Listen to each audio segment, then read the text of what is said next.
আসসালামু আলাইকুম বন্ধুরা, আশা করছি আপনারা সবাই ভালো আছেন। সেমাই আমরা কম বেশি সবাই খেতে খুবই ভালোবাসি। তো চট করে বানিয়ে নিতে খুব একটা টাইম লাগে না। ঘিয়ের মধ্যে বাদামগুলো ভালো করে ভেজে নেব। কিশমিশগুলো কীরকম ফুলে উঠবে, তারপর নাবিয়ে নেব।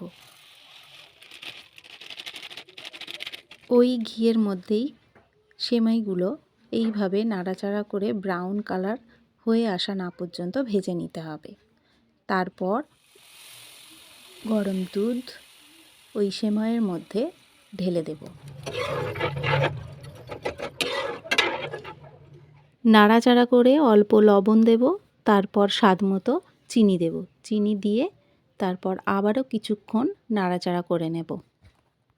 দুধ ফুটে গেলে ভেজে রাখা বাদামগুলো দিয়ে দেব।